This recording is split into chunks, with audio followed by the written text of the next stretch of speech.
Que a paz do Mestre Jesus possa estar conosco hoje e sempre.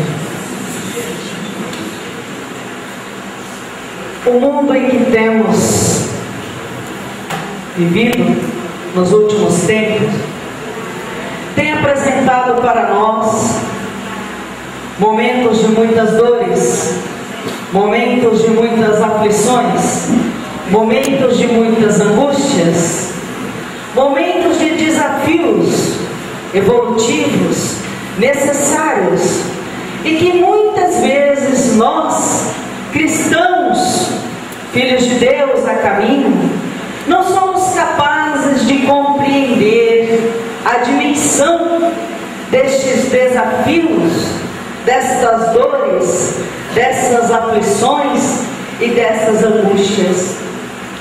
Então, na busca de solucionar estes problemas, essas dificuldades, essas dores, nós buscamos na medicina humana. E quando esta medicina não é capaz de solucionar as nossas dores, nós buscamos, por intermédio dos diversos, dos inúmeros instrumentos de Deus, o nosso alívio, o alívio às nossas dores, através e por meio dos mais diferentes amigos espirituais, nos mais diferentes pontos existentes de luz neste orbe terreno. Esta casa é um ponto de luz que tem a missão, o compromisso e a responsabilidade de trazer para os filhos que a essa porta batem o alívio a essas dores, a essas tristezas, a essas angústias, a essas incompreensões destes desafios.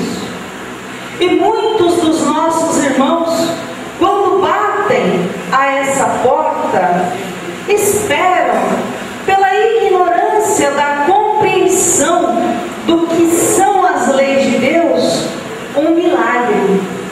Mas na verdade, Deus não faz milagre.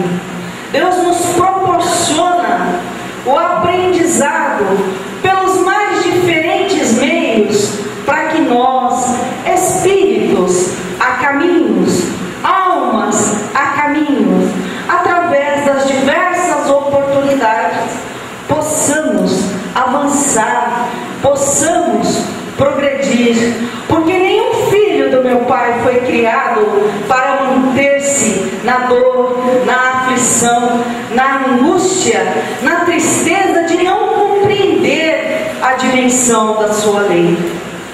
Contudo, para que possamos compreender essas leis e a justiça dessas leis, é preciso que cada um de nós venhamos a conhecer a verdade.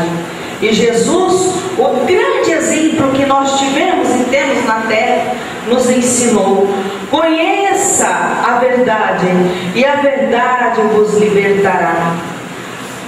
Pensando neste ensinamento de Jesus, podemos fazer o seguinte questionamento: que verdade é essa que não me liberta de certas dores, de certas angústias, de certas aflições? Por que eu passo determinadas situações, vivencio determinadas situações de dores, se aqui não fiz mal? Ao contrário, trabalhei, trabalho, luto, sou uma pessoa de bem.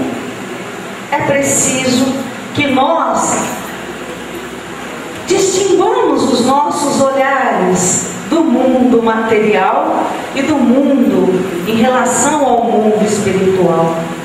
Todas as vezes que nós buscamos a resposta ou as respostas para as nossas aflições, para as nossas inquietações, nos olhos do homem, no olhar humano, com certeza essas respostas serão fragmentadas, serão, por assim dizer, não se mostrarão para nós, por assim dizer, de forma plena.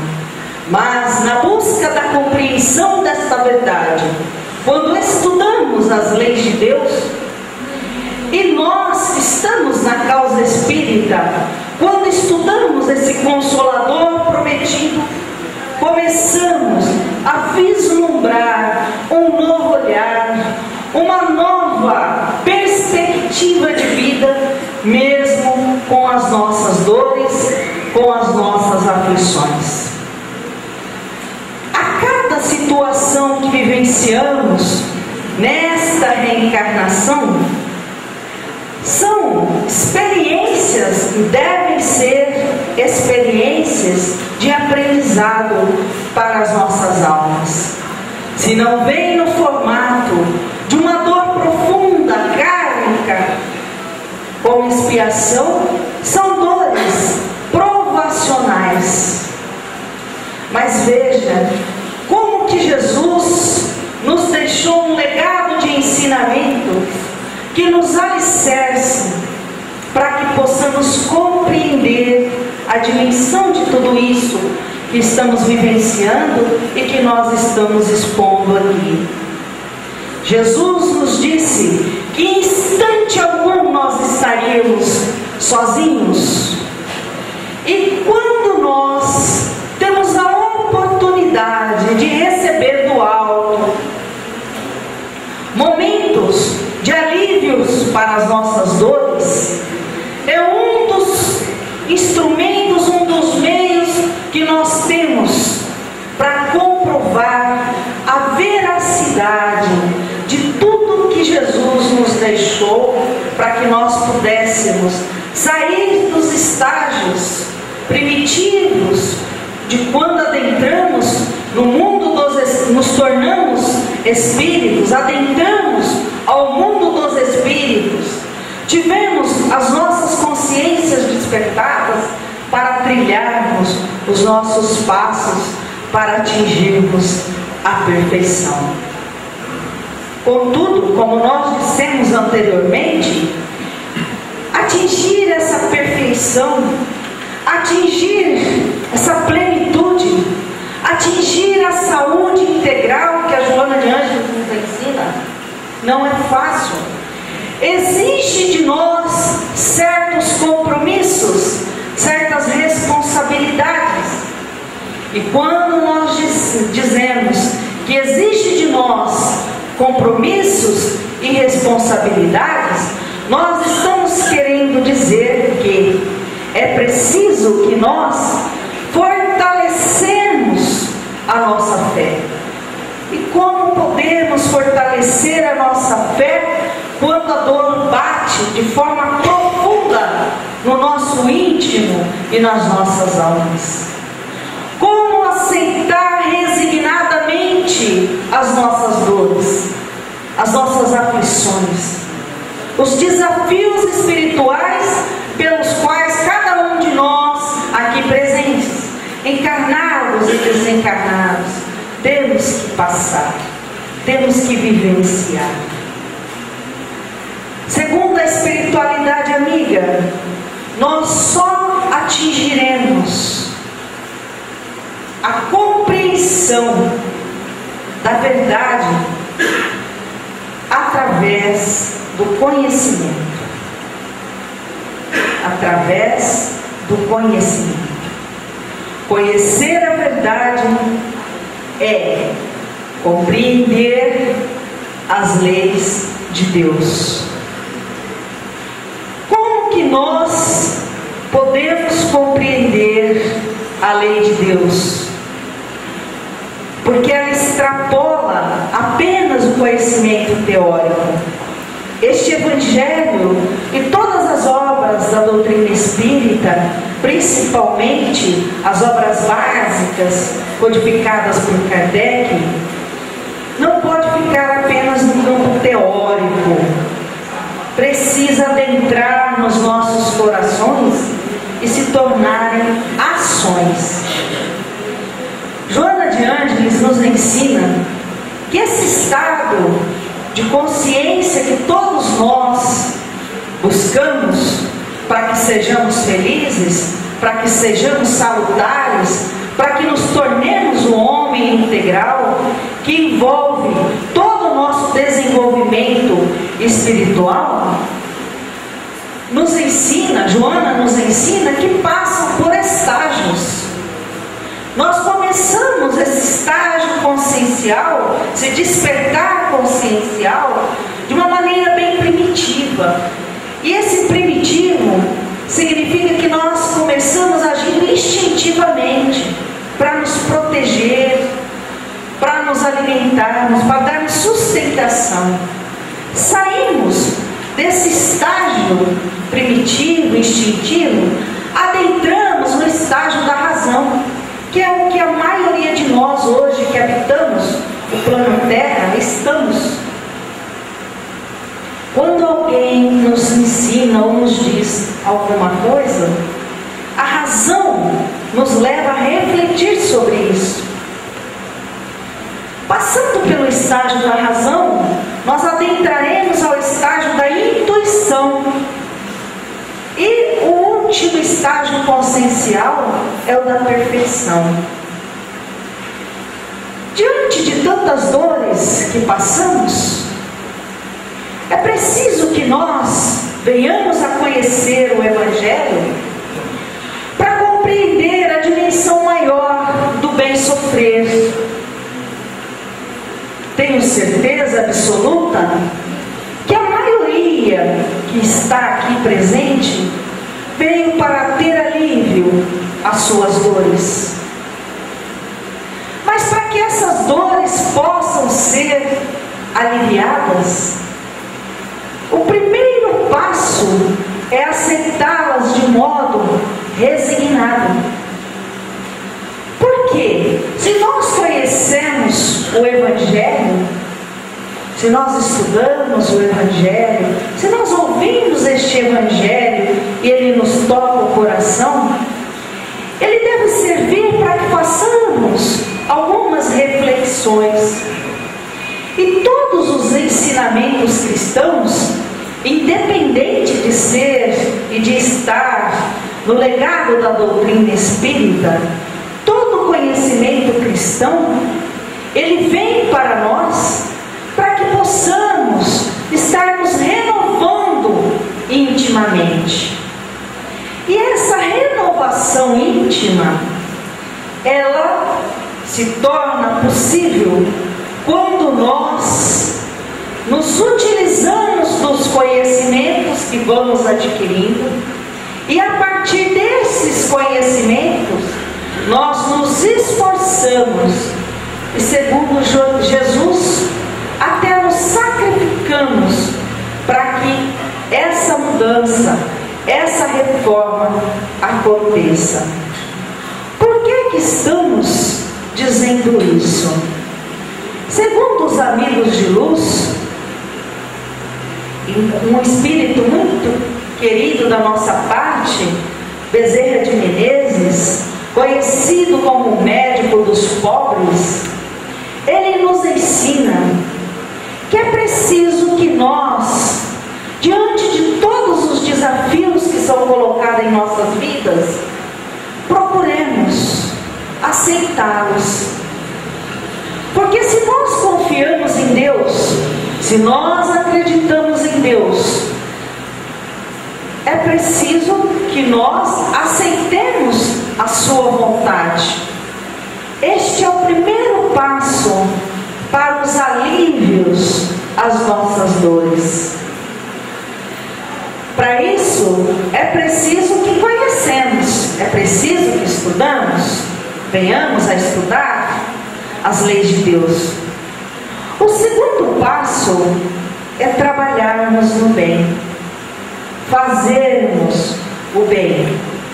E é bíblico e está no nosso Evangelho: a cada um segundo as suas obras. Deus, no seu infinito amor, no seu infinito olhar amoroso, de amorosidade para com todas as suas criaturas, disponibiliza amigos espirituais para nos sustentarem, para nos instruírem, para nos auxiliarem e também para nos curarem. Mas para que essa cura possa ter realmente um efeito como nós desejamos, não basta apenas o lado de lá atuar. É preciso que o lado de cá também atue. Muitas vezes já ouvi de amigos leigos a respeito da doutrina espírita: eu não vou mais naquele centro não, porque aquele centro é fraco, eu precisava disso e não consegui. Não existe centro fraco, existe fé abalada, porque quem tem fé, segundo Jesus, remove montanhas. E essas montanhas são alegóricas. Essas montanhas, na verdade, Jesus quis dizer que são os entraves íntimos que existem dentro de nós.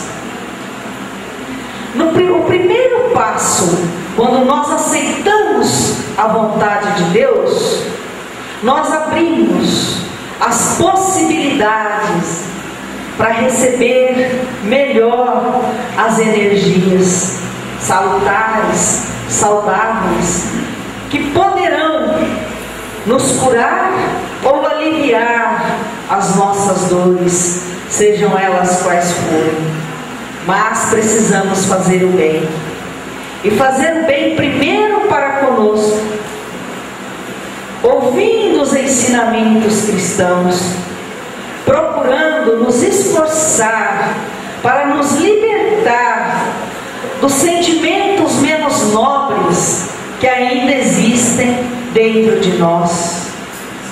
Precisamos principalmente nos libertar do egoísmo e do orgulho, essas chagas que nos corroem e que dificultam esse trabalho da espiritualidade amiga para o alívio às nossas dores, às nossas aflições e às nossas angústias.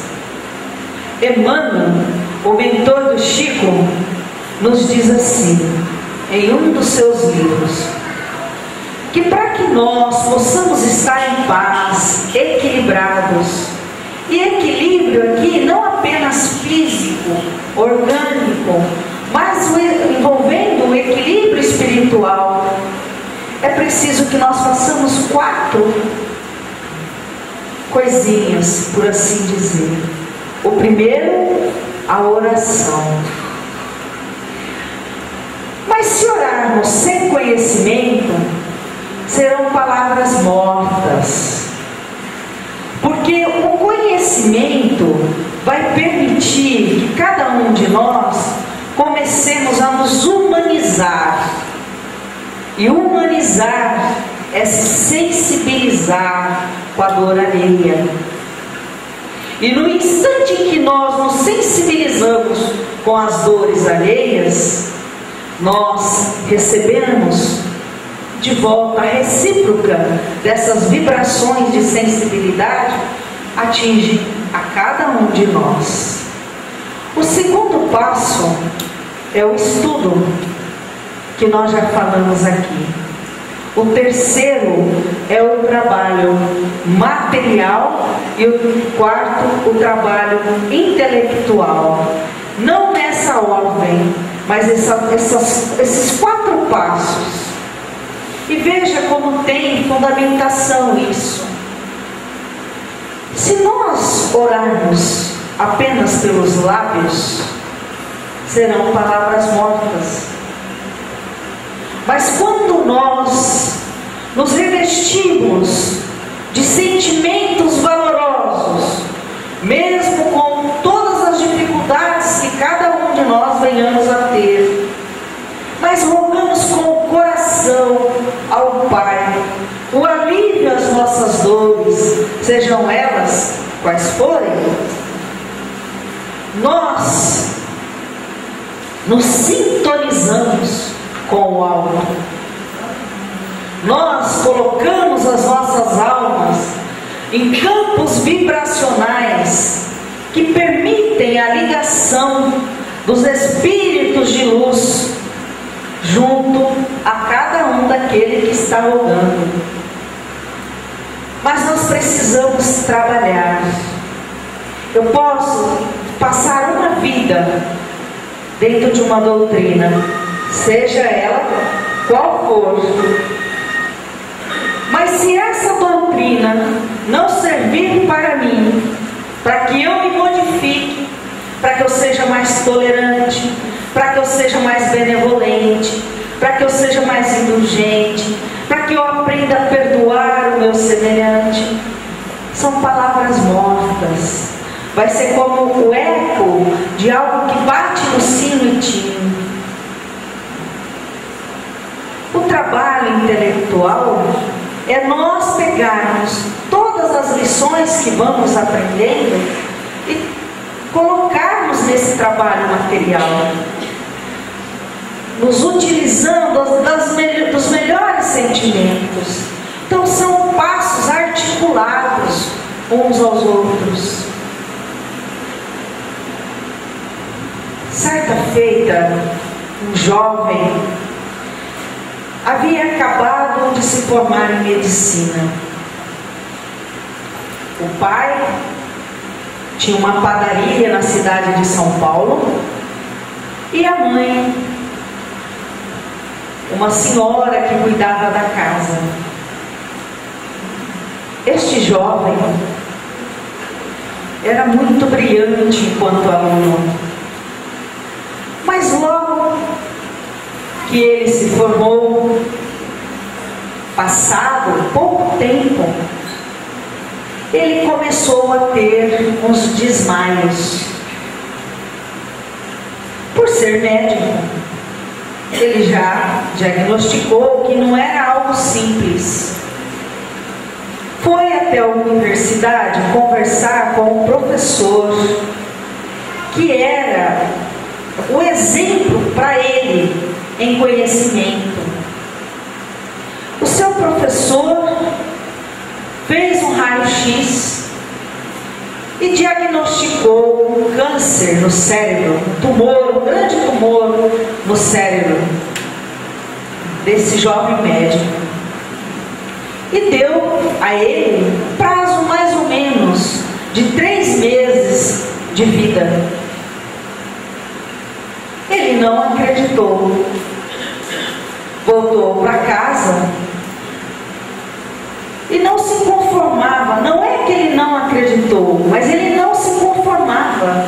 Como que na idade que ele estava, recém-formado, com todo o futuro para frente, uma doença tão difícil, tão complicada. Mas ele foi se definhando, e ninguém da família era espírita, acreditava no poder do amor de Deus para com todas as suas criaturas e de todos os instrumentos que esse Deus tem. Pois bem, ele tinha sua vozinha, muito católica, fervorosa, mas ela ficou sabendo que num determinado lugar existia uma casa de oração espírita que realizava operações espirituais. No desespero da dor de ver o seu neto naquelas condições, com 26 anos de idade, quase 27, ela diz para o pai e para a mãe do jovem: vamos levá-lo, vamos ver das possibilidades. Depois de muita insistência, ela conseguiu levar o seu neto até essa casa. Mas ele não acreditava muito, não era uma pessoa de fé. Mas a hora que ele adentrou aquela casa, ao lado daquela casa existia um hospital. E aonde ele ficou, tinha muitas fotos de testemunhas de fé, de irmãos que haviam passado por ali e que tinham conquistado e reconquistado a sua saúde. Sentado naquela cadeira de rodas, num instante de lucidez, ele se compromete que se ele curasse daquela doença, se ele se curasse daquela doença, ele dedicaria um dia da sua semana para atender crianças carentes, pobres, porque ele havia se especializado em pediatria. No instante em que ele foi ser atendido naquela cirurgia, ele começa a conversar com o médium e faz uns questionamentos. Aí o espírito responde que ele não é quem ele está pensando, porque ali não era o médium, mas o espírito que estava atuando, o benfeitor que trabalhava com aquele médium. O tumor era muito grande, já estava num tamanho muito grande. E aí o espírito, por intermédio do médium, esclarece àqueles pais e àquela avó que ele precisaria retornar para fazer uma nova cirurgia, para dar continuidade, porque se fizesse de uma vez a cirurgia, ele não iria resistir. Passou-se um tempo, ele começou a melhorar, fez a segunda cirurgia. Mais um tempo e ele curou-se. E sempre vinha à sua mente o compromisso que ele havia assumido de dedicar um dia da semana do seu trabalho para atender crianças carentes. Mas, indo numa festa, ele conheceu uma jovem, desposou-se dessa jovem. E essa jovem não aceitava que ele fizesse esse trabalho. E dizia a ele que ele havia estudado tanto, que os seus pais haviam gastado tanto para que ele se formasse, e agora ele ia deixar um dia da sua semana para atender pobres? De jeito nenhum. E nesse meio tempo, ele já tinha duas crianças, uma menina e um menino. Eu estou encurtando um pouquinho porque é um livro essa história. Pois bem, um dia, nesse meio tempo, a sua avó desencarnou-se. Um dia ele estava indo para o hospital trabalhar e deu uma saudade imensa nele, da sua avó. E a hora que ele sentiu aquela saudade da avó, ele lembrou-se do que ele havia prometido. Chegou no hospital, já foi ver as crianças na pediatria. E a hora que ele estava clinicando no hospital, ele sofre uma síncope e desencarna ali.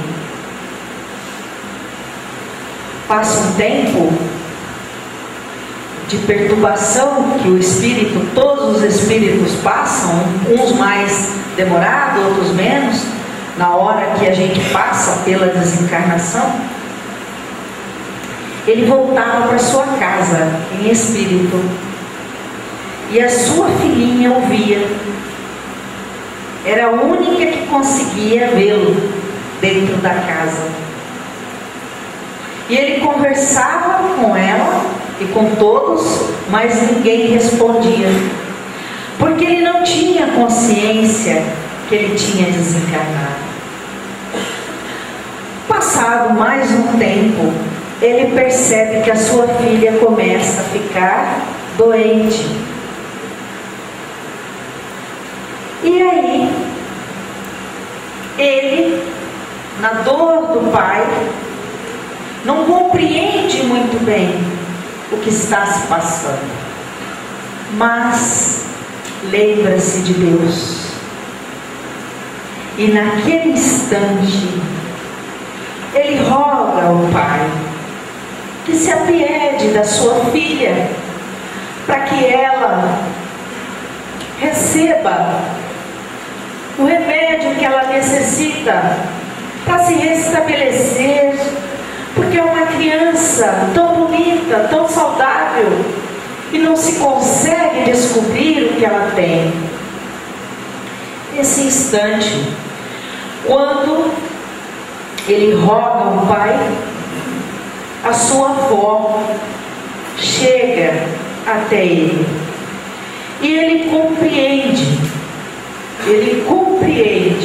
a sua nova realidade.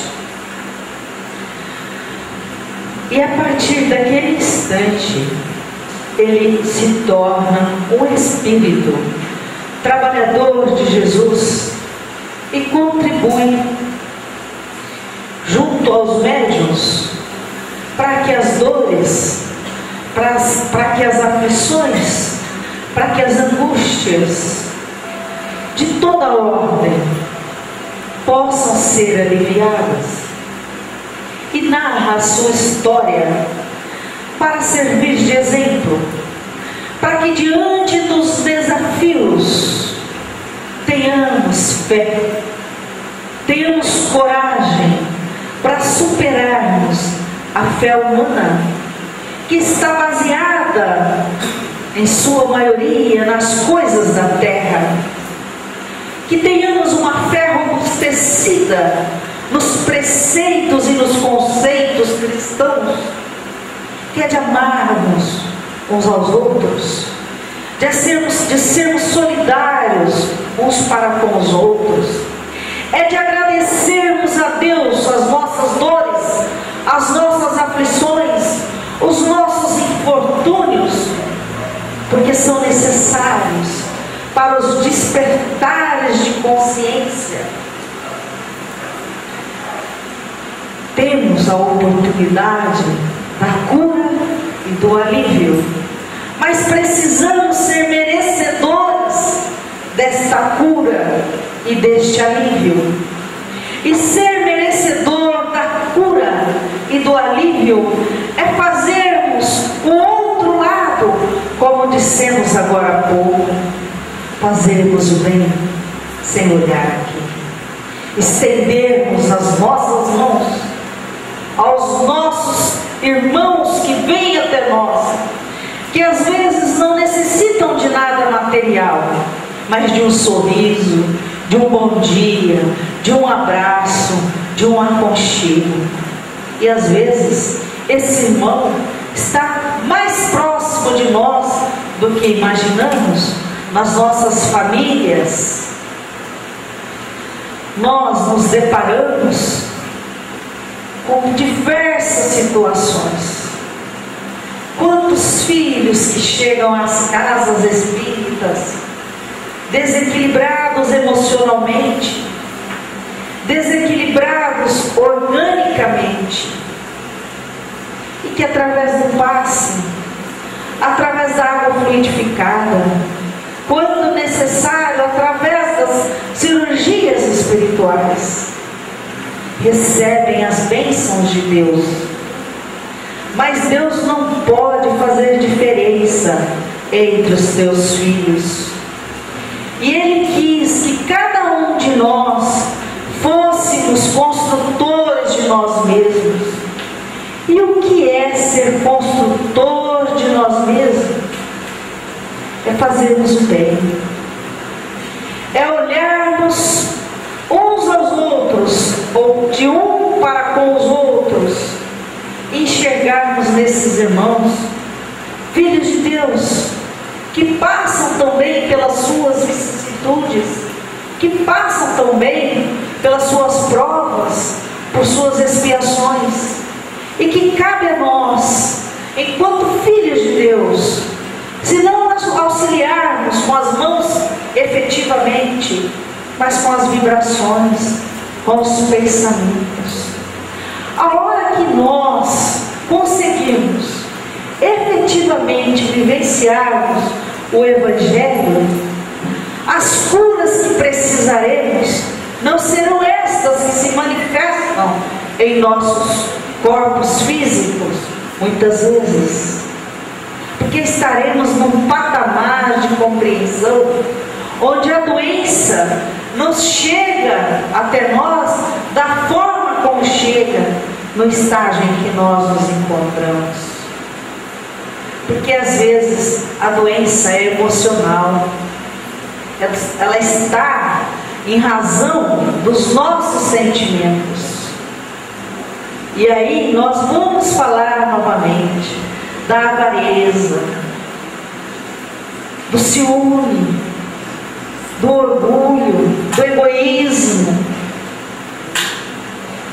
Nós nos esquecemos do exemplo maior. No livro dos Espíritos, Kardec, na sua sabedoria, pergunta à espiritualidade: qual é o exemplo, o melhor exemplo que nós temos a seguir? E a espiritualidade nos responde: Jesus. Olhemos para a história de Jesus. Em que instante Jesus teve sossego? Em que instante Jesus foi realmente compreendido? Se até os seus discípulos o negaram: Pedro, por que me negas? O que dirá nós? Bezerra de Menezes nos diz que nós espíritas, e isso é para os espíritas mesmo, mas para os cristãos de uma forma geral, porque ser espírita é ser cristão. Mas segundo ele, nós espíritas que abraçamos esta causa, nós temos um compromisso dobrado com a causa cristã, porque somos aqueles que repudiamos e que negamos Jesus. E no amor do Pai para conosco, após as nossas solicitações, Ele vem e nos dá a oportunidade de estarmos nesta causa cristã para trabalharmos em benefício dos nossos semelhantes, dos nossos irmãos.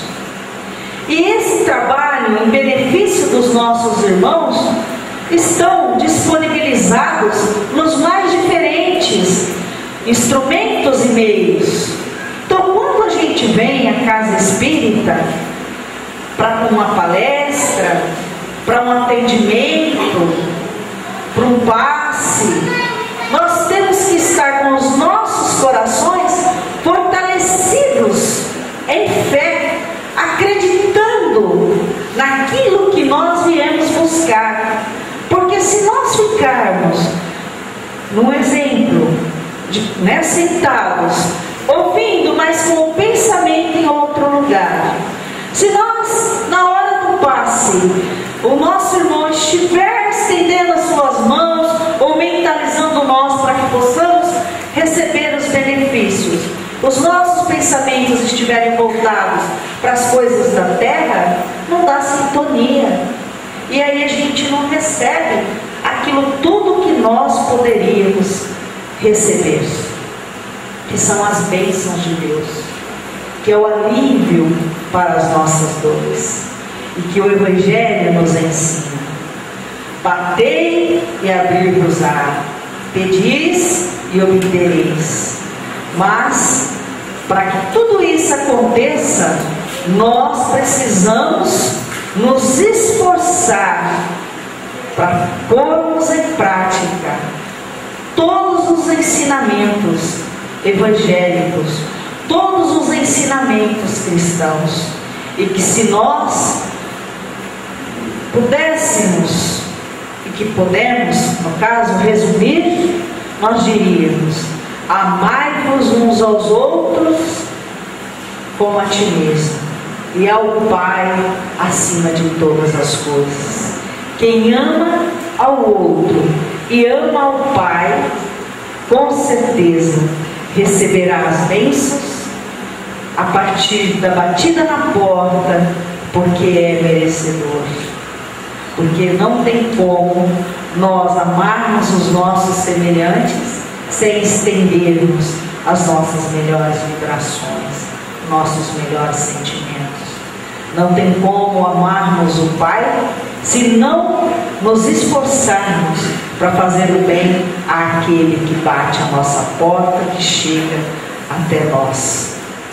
E para encerrar, nós gostaríamos de dizer que esta data seja uma data especial para cada filho que aqui está. Seja uma data especial porque nesse instante cada um dos filhos aqui presente tem condições de dar uma guinada no seu íntimo, no sentido de se esforçar para colocar em vivência, em experiência, todos os ensinamentos de Jesus. A casa do meu Pai é para todos os seus filhos, indistintamente. E se a casa do meu Pai é para todos os seus filhos, é para que todos estes filhos recebam em dose igual as vibrações, as energias e os remédios que cada um busca para as suas necessidades. Muita paz.